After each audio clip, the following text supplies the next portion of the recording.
Assalamualaikum warahmatullahi wabarakatuh. Waalaikumsalam warahmatullahi wabarakatuh. Alhamdulillahi rabbil alamin. Allahumma salli ala sayyidina Muhammad wa ala ali sayyidina Muhammad. Allahumma rizukna al-ikhlasa fin niyati wal qawli wal amal.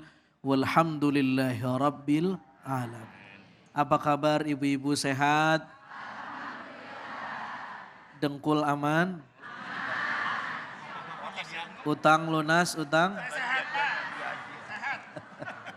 Masya Allah, tabarakallah. Taib. Hari ini kita akan bicara tentang sesuatu yang sangat penting. Disebut penting karena sesuatu yang akan kita bahas adalah penyakit yang ada dalam diri kita. Bukan penyakit fisik tetapi penyakit batin, jeroan.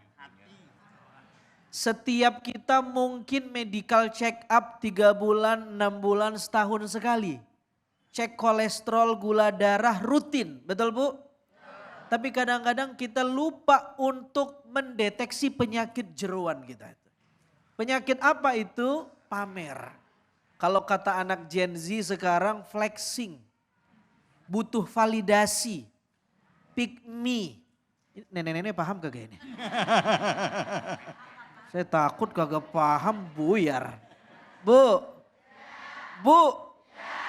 Masih hidup kan nih? Intinya penyakit ini dia ingin menjadi pusat perhatian banyak orang. Sekarang kita kembali ke Al-Quran. Bagaimana komentar Al-Quran? Di antara ayat yang bicara tentang pamer, sombong adalah surah Luqman ayat 18 dan 19. Di antara kurikulum yang diajarkan Luqman Al-Hakim kepada anaknya, wahai anakku janganlah jadi orang yang sombong. Kita baca ayatnya. A'udzu billahi minasyaitonir rajim. Wa la tusa'ir khaddaka lin-nasi wa la tamshi fil ardi maraha. Innallaha la yuhibbu kulla mukhtalin fakhur. Allah. Wahai anakku, janganlah kamu memalingkan wajah dari manusia karena sombong. Maksudnya jangan berlaku sombong di hadapan orang. Kenapa orang bisa sombong?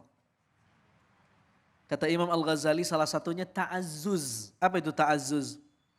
1, 2, 3. Apa Bu? 1, 2, 3. Ta'azzuz. Merasa lebih baik dari orang. Kalau kita punya sifat ini, nanti muncul penyakit yang namanya sombong. Butuh validasi, flexing, pamer, pick me. Masya Allah. Inginnya dipuji orang terus, dianggap baik, butuh pencitraan. Betul? Jaim. Masya Allah. Waqsid fi mashyika waghdud min sautik. Kata Luqman Al-Hakim, dia lanjutkan nasihat kepada anaknya, sederhanakanlah dalam berjalan wahai anakku dan lunakkan suaramu di hadapan orang. Ibu-ibu, Bu, di antara orang yang pertama flexing, pamer itu siapa? Iblis. Kata iblis, ketika ngelihat Adam dicipta, dia bilang ana khairum minhu. Saya lebih baik daripada Adam. Mirip kayak ibu-ibu yang ngomong, tas saya mah lebih mahal dari dia. Itu muridnya siapa itu? Jangan-jangan belajarnya dari iblis. Hati-hati. Hah? Kata iblis ana khairum minhu. Khalaqatani min nar wa khalaqatahu min tin. Saya diciptakan dari api, sementara Adam diciptakan dari tanah. Sama seperti orang yang bilang, emang sih tasnya sama tapi dia mah KW, saya original loh. Butuh divalidasi. Pengen jadi pusat perhatian. Sekarang begini, oke. Bagaimana cara mengobatinya? Ini penyakit nih. Cara mengobatinya yang pertama, catat baik-baik. tanamkan di otak kita bahwa sikap semacam ini adalah penyakit yang mesti dibuang. Itu dulu. Kalau kita tidak sadar bahwa ini penyakit, dia makin pamer jadi orang pamer. Dia makin sombong jadi orang sombong. Dia makin bangga jadi orang yang berbangga diri. Tapi kalau sejak awal dia sudah sadar bahwa oh ini kayaknya saya kena penyakit deh ini sombong. Maka cepat mengobatinya. Ibu-ibu. Assalamualaikum. Bu, yang pertama obatnya fahami kalau ini penyakit. Ibu mau sehat atau sakit? Berarti kalau terpapar penyakit sombong mau? Ingin divalidasi orang mau? Capek. Yang kedua obatnya sidqut tawajjuh. 1, 2, 3. Ada yang ngomongnya benar, ada yang ujungnya doang. Ingat, nih, sidqut tawajjuh. 1, 2, 3.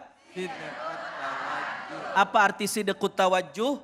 Sidqut tawajjuh artinya adalah Allah dulu, Allah lagi, Allah terus, Allah aja. Maksudnya boleh jadi orang yang pick me, jadi pusat perhatian, boleh. Tapi ingin diperhatiin sama Allah doang. Bukan ingin diperhatiin sama manusia. Ibu-ibu, goyatun nas la tudrak. Nyenengin orang itu mustahilun, gak mungkin. Sampai kiamat kurang sehari gak bakal bisa. Ibu nyenengin suami satu orang sulit gak bu? Berantem mulu kan? Bagaimana kalau kita pengen nyenengin semua manusia? Gak mungkin. Kenapa orang bisa sombong, pick me, butuh validasi, flexing, ingin jadi pusat perhatian? Dia ingin menyenangkan semua orang dan itu gak mungkin. Karena itu obatnya adalah cukup kita hidup ini orientasinya Allah. Nyenengin Allah, pengen diperhatiin sama Allah, bukan diperhatiin sama makhluk. Insya fahimtum? Alhamdulillah. Nanti kita bakal lanjutkan. Baik, alhamdulillah terima kasih banyak Ustadz. Bu.